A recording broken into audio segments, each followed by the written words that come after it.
ভারতীয় জাতীয় দলের প্রাক্তন অধিনায়ক পিকে বন্দ্যোপাধ্যায়ের বাড়িতে খুন। পিকে এবং তার স্ত্রীর অবর্তমানে সেই বাড়িতে থাকতেন তাদের মেয়েরা।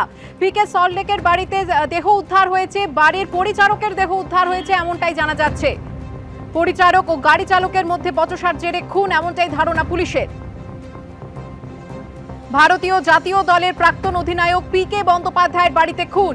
পিকে ও তার স্ত্রীর অবর্তমানে ওই বাড়িতে থাকতেন তাদের মেয়েরা। পিকের সল্টলেকের বাড়িতে এই দেহ উদ্ধার হয়েছে, বাড়ির পরিচারকের দেহ উদ্ধার হয়েছে এমনটাই জানিয়েছে পুলিশ। পরিচারক ও গাড়ি চালকের মধ্যে বচসার জেরে খুন হয়েছে এমনটাই পুলিশ সূত্রে খবর। ছুরি দিয়ে গাড়ি চালক পরিচারকের ওপর হামলা চালায় বলে অভিযোগ। অভিযুক্ত গাড়ি চালককে গ্রেফতার করেছে পুলিশ।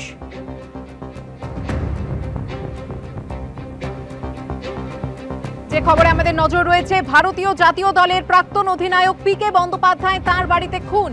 যেমনটা পুলিশ সূত্রে জানা যাচ্ছে, পিকে এবং তার স্ত্রীর অবর্তমানে সল্টলেকের বাড়িতে থাকতেন তাদের মেয়েরা, সেই বাড়ি থেকেই দেহ উদ্ধার হয়েছে। যেমনটা জানা যাচ্ছে, বাড়ির পরিচারকের দেহ উদ্ধার হয়েছে।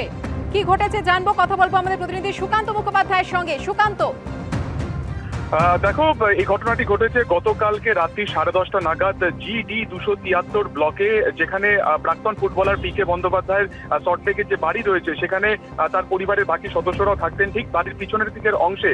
সেখানে কিন্তু ড্রাইভার এবং কেয়ারটেকারের মধ্যে গতকালকে মদ খাওয়া নিয়ে গন্ডগোল হয় এবং রাত্রি 10:30 নাগাদ, যেটা আমরা পুলিশ সূত্রে জানতে পারছি, যে ড্রাইভার যে ছিল বরুণ ঘোষ নামে যে ব্যক্তি, সে কেয়ারটেকারের পেটে ধারালো অস্ত্র দিয়ে ঢুকিয়ে এবং তাকে খুন করা হয়।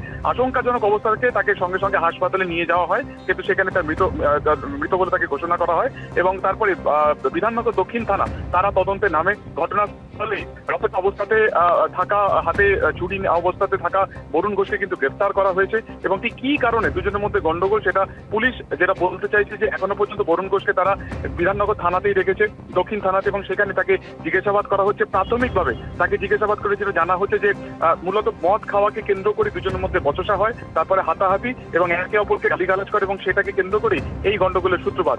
স্বাভাবিকভাবে GD 273 অত্যন্ত অভিজাত এই সল্টলেকের যে ব্লক, সেখানে পিকে বন্দ্যোপাধ্যায়ের মতন একজনের বাড়িতে কিভাবে এই ঘটনাটি ঘটে গেল সেটা নিয়ে কিন্তু যথেষ্ট আতঙ্ক ছড়িয়েছে। এটির মধ্যে বিধাননগর কমিশনারেটের যারা পুলিশ আধিকারিক রয়েছেন তারা ঘটনাস্থলে গিয়েছেন। আজকে সেখানে ফরেনসিক পরীক্ষা হওয়ারও কথা রয়েছে। তবে বাড়ির যারা বাকি সদস্যরা রয়েছেন তারা কিন্তু তাদের কোনো রকম সমস্যা হয়নি গতকালকে এই ঘটনাকে কেন্দ্র করে। তবে তারা যথেষ্ট আতঙ্কের মধ্যে রয়েছেন। তাদের বয়ান নেওয়ার যে প্রসেস সেটা চালানো হচ্ছে। এই গোটা ঘটনাতে একজনকে গ্রেফতার করা হয়েছে।